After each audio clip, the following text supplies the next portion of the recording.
Welcome to Reread. Today I'm going to go through Dark Empire 2. And I want to say something here. It starts off where Cedrus is attacking a manufacturer for the Empire that's been disloyal, like they're also selling to the New Republic. And they're starting off with these, like, I don't know, super powered or maybe robotic stormtroopers or whatever. And how, you know, his is a little outdated. The manufacturer has more outdated ones. So then Cedrus calls in these shadow ships, which is like the brain of past TIE fighter pilots inside of their own little drone ship.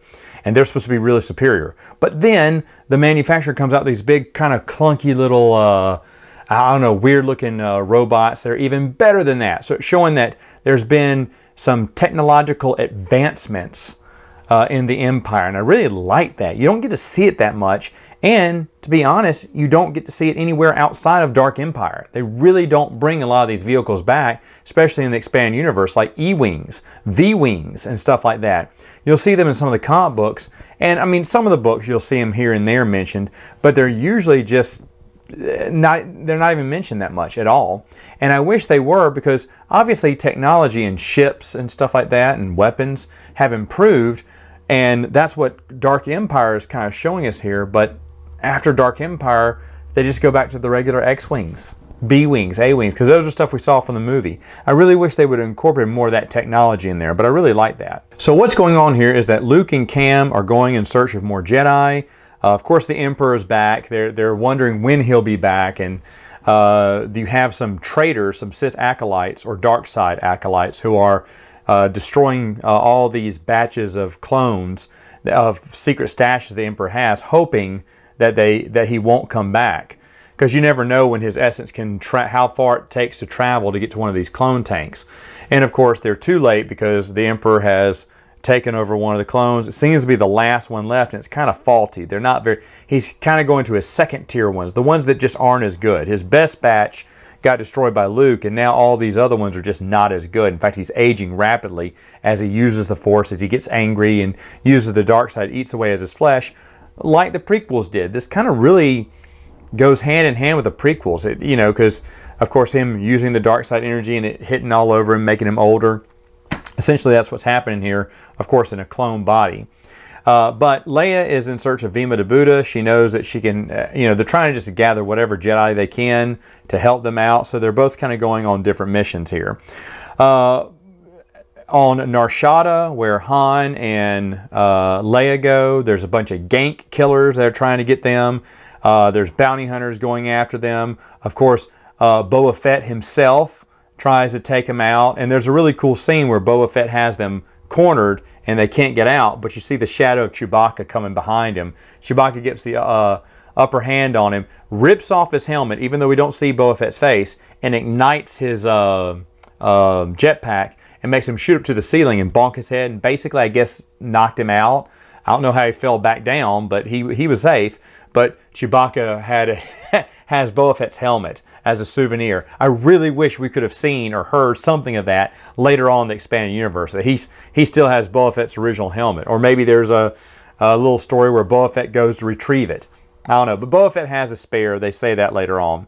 Boba Fett is, speaking of Fett, he's back in the Slave One again. He decides not to work for the Dark Side Adepts. The Dark Side Adepts say, this could be a trumped up story, but they were trying to hint that they knew what Boba Fett's origin was, that he was a stormtrooper who went rogue and killed his superior officer. They said, we know about your past, Fett. And that wasn't his past at all, right? Now, of course, they could have been lying, or they could have gone off what they thought they knew about Boba Fett. Because remember, Jaster Muriel did kill a superior on Concord Dawn. He wasn't one of the stormtroopers. So they heard something to this effect, and they were trying to get, you know, best guess who Boba Fett was, and of course they were wrong. Now, Boba Fett is back with the Slave One, the newly repaired Slave One. I didn't mention this when I talked about Dark Empire, but I actually really like the Slave 2.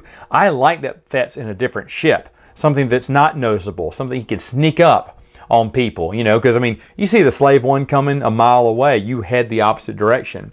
But you see the Slave 2, you don't even know what that is yet. So I really enjoyed that. Obviously, a lot of people complain. I would say this, I'm guessing. A lot of people complain that they didn't, you know, Boba Fett wasn't flying the same ship from the movie, so they decided to give him his old ship back. I get it, but I had no problems with the Slave 2. Now, Han's buddy Mako was the person who basically betrays Han and sets all the bounty hunters, the Gank killers, and Boba Fett on their tail. Han gets his revenge as he's bursting out of the planet. He basically shoots down or, handicaps Mako's space station, which collides into a Star Destroyer, killing the Star Destroyer as the Falcon goes away. Actually a pretty good scene. Luke and Cam, meanwhile, go on this planet where they find this tribal people who have a light use of the Force. It's the way they use the Force is a little bit different. I can't remember what they're called. But, of course, this is where he's going to meet the brother-sister combo. And, of course, this is where Jim is. Jim, he's going to have a romantic relationship with for a very short time before she dies and Raph is left alone. But Jim and Luke do not, they tried to stir up some, she feels that Luke is special and Luke feels that she's special and they kiss and they're in love, and it was doomed to never work out. In fact, I really wish they hadn't done that at all. It was really out of character from Luke just to fall in love with someone who he was going to train on day 2 or whatever.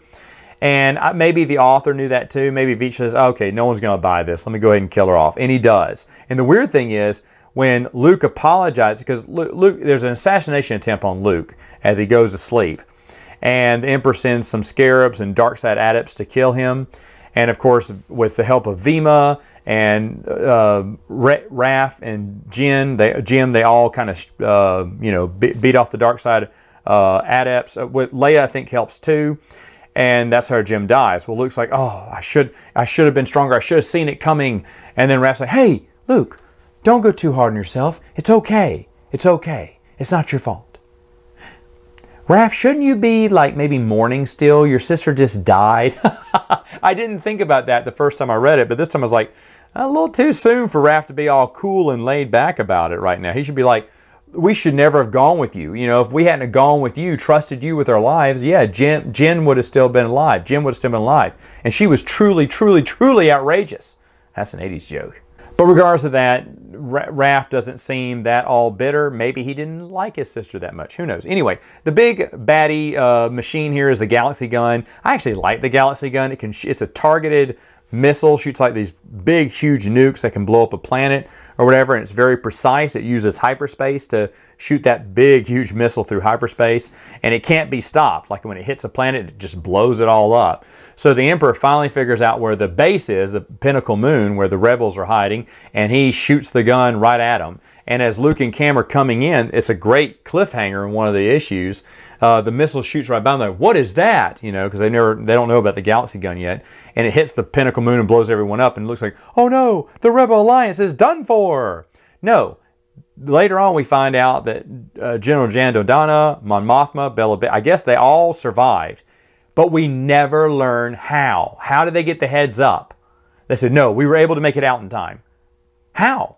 How? This never explained. I never realized that when I read it the last time. But yeah, it's never explaining that, and that's kind of really weird.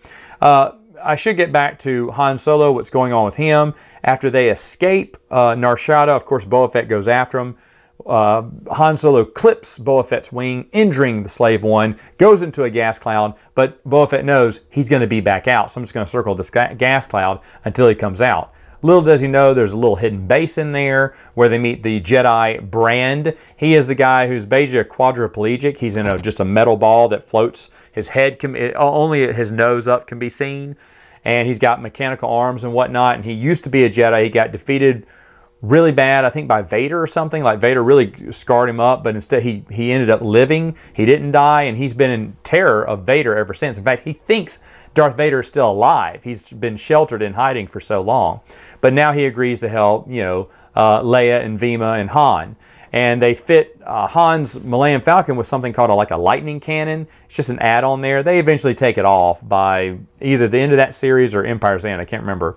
But they do take it off. Anyway, he comes out, and that's what Boba Fett does not expect this new weapon attachment to the Millennium Falcon, so he gets surprised again. And I'm not upset by that, because he did not know that the Millennium Falcon would be coming out with an upgrade. So Boba Fett gets foiled again, and that's fine. Now, this one doesn't really end. It ends with Anakin Solo being born. Yay, and everyone's celebrating. But the Emperor's still out there, the Galaxy Gun is still out there, and there's more adventure to come, because at this point they knew that they were going to get Empire's End.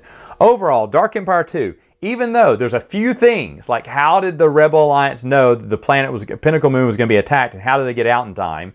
And then why isn't Raph that upset that his sister's dead? And then, of course, the Jim-Luke relationship. So it's not as good as the first one, obviously. It's still good. I still enjoyed it, but there are a few things I found that I was like, you know, those things that make you go, that's a 90s song. All right, folks, that's it for now. See you next time.